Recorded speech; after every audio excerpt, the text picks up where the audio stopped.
सिद्धमा के साथ हो चुका है नरसिम्हा।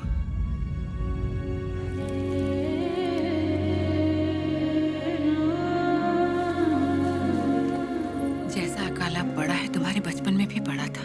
ज्योतिष के अनुसार ये यज्ञ सिर्फ तुम कर सकते थे। परिस्थिति कुछ ऐसी बन गई कि यज्ञ के लिए हमें सिद्धम्मा से तुम्हारा ब्याह कराना पड़ा।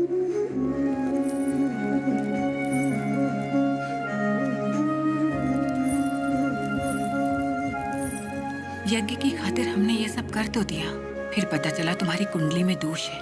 तुम और तुम्हारी पत्नी 24 वर्षों तक एक दूसरे को देख नहीं सकते थे, वरना तुम्हारे प्राण संकट में आ जाते। तो हमें तुम दोनों को अलग करना पड़ा। दोबारा यज्ञ की घड़ी आते ही तुम्हारा दोष समाप्त हो गया। सिद्धमा के साथ तुम्हारा विवाह देवताओं का निर्णय है। जाओ आगे बढ़ो। लोगों के अश्रु मिटाने के लिए सिद्धमा के साथ यज्ञ करो। जाओ।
लक्ष्मी, तुम अपने आप को मृत्युदंड क्यों दे रही हो?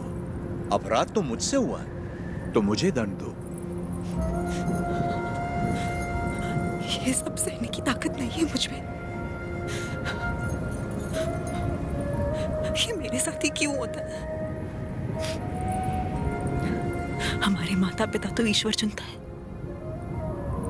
अपना सुहाग तो मैं खुद चुन पाती, लेकिन मुझसे ये अधिकार भी छीन लिया गया। कम से कम मेरी मौत तो मुझे चुनने दीजिए। रुको। ईश्वर हर किसी को कला नहीं देता है, और तुम्हारी कला तो लोगों में नई जागृति पैदा कर सकती है। ये कला ना तुम्हारे लिए है ना उस ईश्वर के लिए, ये लोगों में नई प्रेरणा जगाने के लिए। तुम्हें अपने प्राण देने का कोई अधिकार नहीं है। मर के जब हम ईश्वर के पास जाएं तो हमें इस लायक होना चाहिए कि उससे आंखें मिला सके। गर्व से कह सकें कि हम मरने से पहले जी भर कर जिए, आखिरी सांस तक जिए। हर जीवन का एक प्रयोजन होना चाहिए, बल्कि हर मृत्यु एक नए जीवन का शुभ आरंभ होना चाहिए। जिस दिन अपने जीवन का लक्ष्य पा लिया, उसी दिन अपनी मृत्यु का उद्देश्य भी पा लेना चाहिए।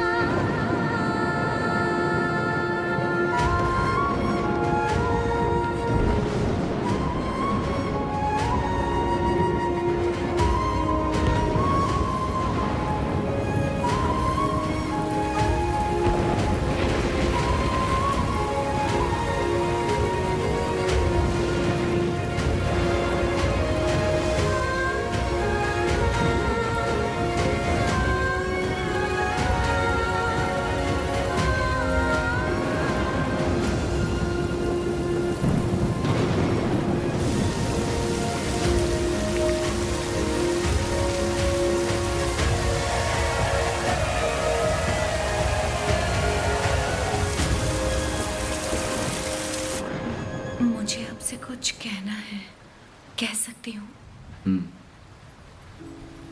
ये ब्याह आपकी इच्छा से नहीं हुआ है ना? बचपन का ब्याह है, इच्छा अनिच्छा का सवाल ही कहां उठता है।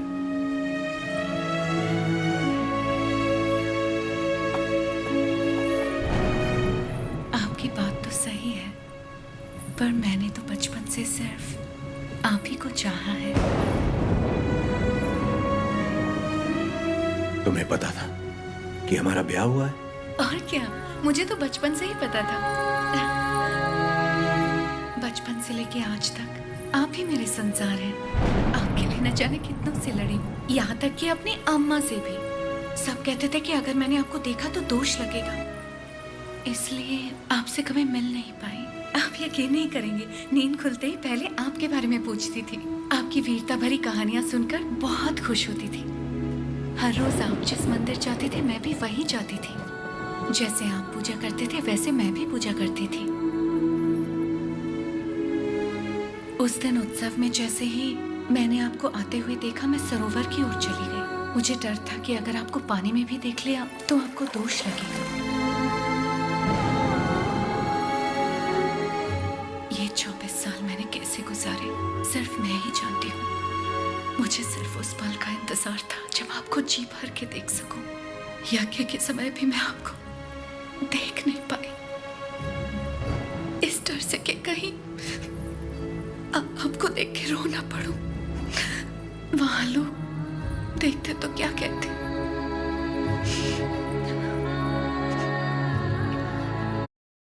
खोलना सरदा, टिफिन खाया था ना? कहीं तो अब देख लूं।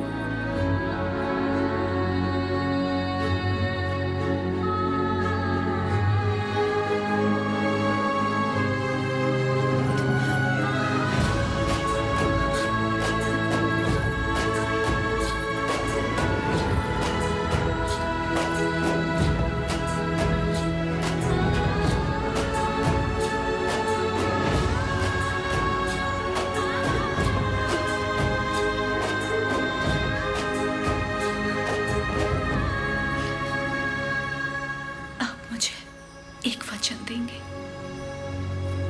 मैंने अपनी सारी जिंदगी सिर्फ आप ही को चाहा है।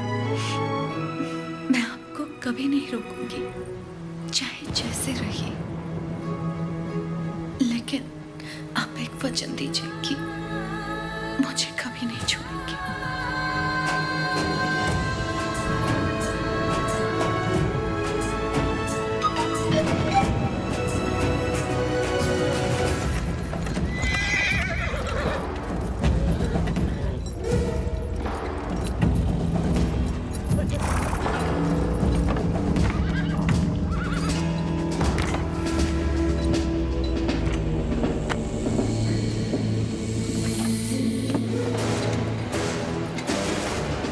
वेलकम टू कोइलकुंटला सरकार। स्वागत है।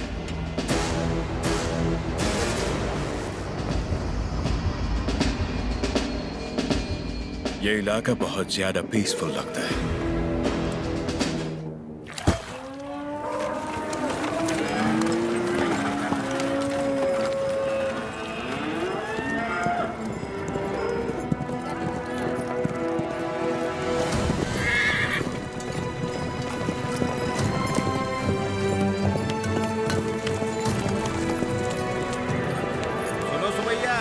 शुभ समाचार है तुम्हारे लिए।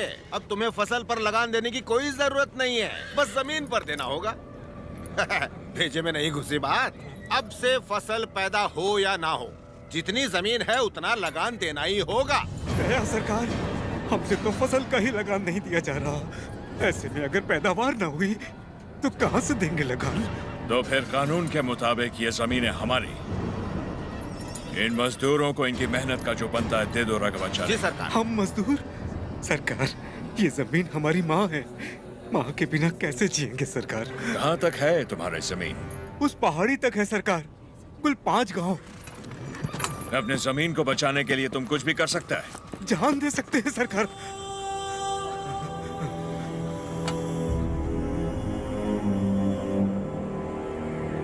Let's play a game.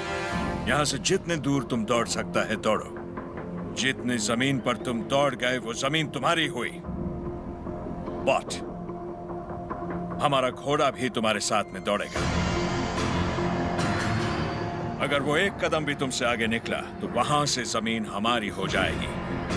लेकिन अगर तुम हमारे घोड़े से आगे निकल गए तो वहां से जमीन तुम्हारी। तुम्हें शर्त मंजूर है?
लो गिर पड़ा, हो गया कल्याण, गई भैंस पानी में। सरकार, लगता है अपना घोड़ा मैसूर से पहले नहीं रुकेगा। Run, you!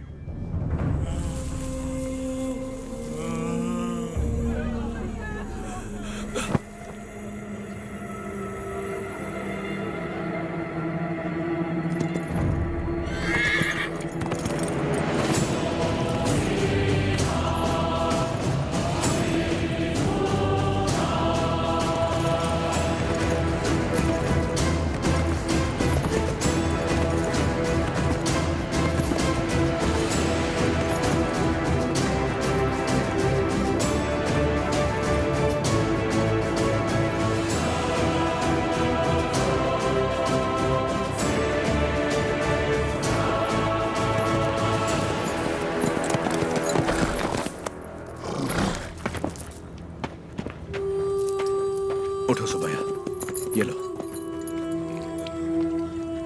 आराम से लो।